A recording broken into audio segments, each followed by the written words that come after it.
Welcome back. Election ಹತ್ರ ಬರ್ತಾ ಇದ್ದಂತೆ ಬೈ ಎಲೆಕ್ಷನ್ ಅಲ್ಲಿ ನಾಯಕರ ವಾಕ್ಚಾಳಿ ಸಿಕ್ಕಾಪಟ್ಟೆ ಮುಂದುವರೆದಿದೆ. ಅಖಾಡಕ್ಕೆ ದೆಹಲಿಯಿಂದ ಘಟಾನುಘಟಿಗಳೆಲ್ಲ ಇಳಿದಿದ್ದಾರೆ. ಜಾತಿ ಆಧಾರಿತ ಮತಬೇಟೆಗೂ ಕೈ ಹಾಕಿದ್ದಾರೆ. ಮಸ್ಕಿಯಲ್ಲಿ ಬಿಜೆಪಿ ಕಾಂಗ್ರೆಸ್ ಜಂಗಿ ಕುಸ್ತಿ. ಸಿದ್ದರಾಮಯ್ಯ ಮತಬೇಟೆ, ಸಿಎಂ ಜಾತಿ ಬೇಟೆ.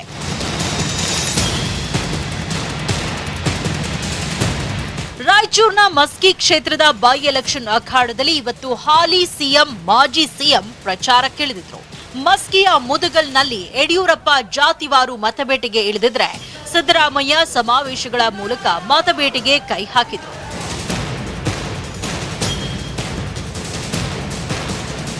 ರಾಯಚೂರಿನ ಮೆದಕಿನಾಳಾದ ಪರಿಶಿಷ್ಟ ಪಂಗಡದ ಕಾರ್ಯಕರ್ತ ದುರ್ಗಪ್ಪ ಮನೆಯಲ್ಲಿ ಸಿಎಂ ಊಟ ಮಾಡೋ ಮೂಲಕ ಜಾತಿವಾರು ಮತಬೇಟೆ ನಡೆಸಿದ್ರು. ಮುದಗಲ್ನ ವಿವಿಧ ಸಮುದಾಯ ಮುಖಂಡರ ಸಭೆ ಮಾಡಿದ್ರು.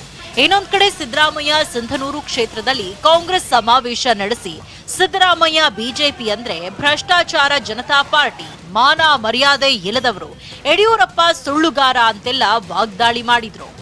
ಮಾನಗೆಟ್ಟು ಅವರು ಲಜ್ಜೆಗೆಟ್ಟು ಪ್ರಜಾಪ್ರಭುತ್ವಕ್ಕೆ ವಿರುದ್ಧವಾಗಿ ದುಡ್ಡು ಹಂಚಿ ಓಟ್ ತಗೊಳ್ಳತಕ್ಕಂಥ ಪ್ರಯತ್ನ ಮಾಡುವಾಗ ಕಾಂಗ್ರೆಸ್ನವ್ರು ಸುಮ್ಮನೆ ನೋಡ್ತಾ ಕೂತಿರ್ಬೇಕಾ?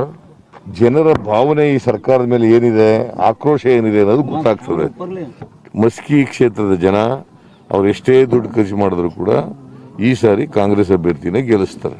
ಸಿದ್ದರಾಮಯ್ಯನವ್ರು ಏನು ಹಗುರವಾಗಿ ಮಾತನಾಡ್ತಾರೆ ಅವೆಲ್ಲಕ್ಕೂ ಉತ್ತರ 17ನೇ ತಾರೀಕು ಜನ ಮತದಾನ ಮಾಡೋದ್ರ ಮೂಲಕ ಬೀಜಕ್ಕೆ ಬೆಂಬಲ ಕೊಡೋದ್ರ ಮೂಲಕ ತಿಳಿಸ್ತಾರೆ.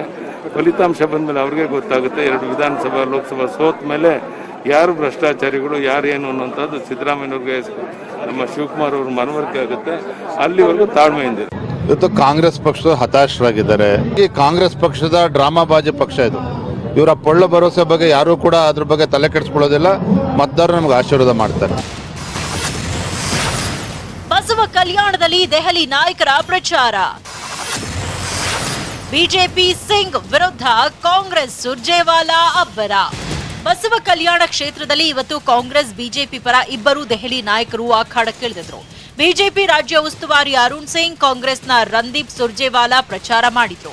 ಅಕ್ಕ ಮಹಾದೇವಿ ಮೈದಾನದಲ್ಲಿ ಕಾಂಗ್ರೆಸ್ ಬಹಿರಂಗ ಸಭೆ ನಡೆಸಿ ಸುರ್ಜೇವಾಲಾ ಬಿಜೆಪಿ ವಿರುದ್ಧ ಗುಡುಗಿದ್ರೆ, ವರ್ಷಾ ಫಂಕ್ಷನ್ ಹಾಲ್ನಲ್ಲಿ ಬಿಜೆಪಿ ಸಮಾವೇಶ ನಡೆಯಿತು.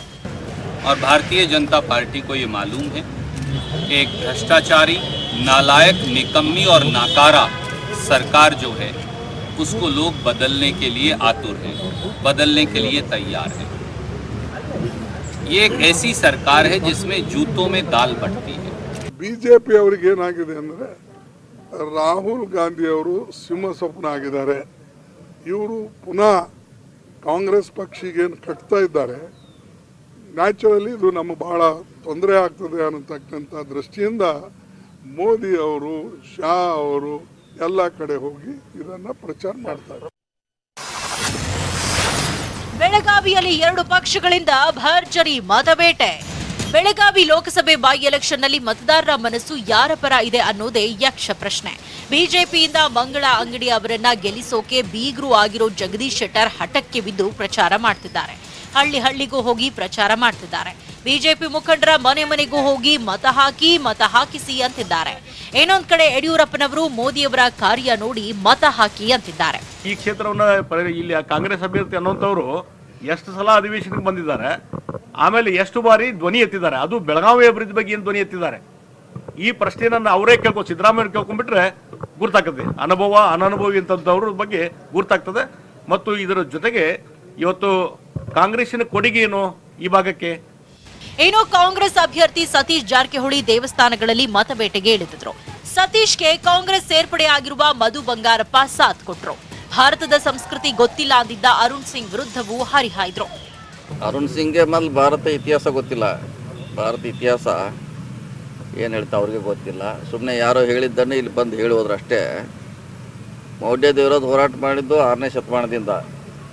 ಸತೀಶ್ ಜಾರಕಿಹೊಳಿ ಈಗೇನು ಸ್ಟಾರ್ಟ್ ಮಾಡಿದ್ರಲ್ಲ ಇದು. ಸೊ ಹಾಗಾಗಿ ಈಗ ಅವ್ರಿಗೇನು ಸಬ್ಜೆಕ್ಟ್ ಇಲ್ಲ. ಬಿ ಜೆ ಪಿ ಅವ್ರಿಗೆ ಧರ್ಮ, ಜಾತಿ, ಚೈನಾ, ಬಾಂಗ್ಲಾದೇಶ ಇದನ್ನೇನೋ ಹೇಳೋದು ಹೊರತಾಗಿ ರಿಯಾಲಿಟಿ ಹೇಳಲಿಕ್ಕೆ ಏನಿಲ್ಲ. ಸುಮ್ಮನೆ ಏನೋ ಬಂದಿದ್ದಾರೆ, ಒಂದೇನೋ ಹೇಳಿ ಹೋಗಿದ್ದಾರೆ ಅಷ್ಟೇ. ಏಪ್ರಿಲ್ 17ಕ್ಕೆ 3 ಕ್ಷೇತ್ರಗಳಲ್ಲಿ ಮತದಾನ ನಡೆಯುತ್ತೆ. ಇನ್ನು 4 ದಿನ ನಾಯಕರ ಅಬ್ಬರದ ಪ್ರಚಾರ ನಡೆಯುತ್ತೆ. ಆಮೇಲೆ ಮತದಾರರ ಆಟ. Bureau report, news 18 Kannada. ಮತ್ತಷ್ಟು ಸುದ್ದಿ ನೋಡೋಣ ಬ್ರೇಕ್ ಆದ್ಮೇಲೆ.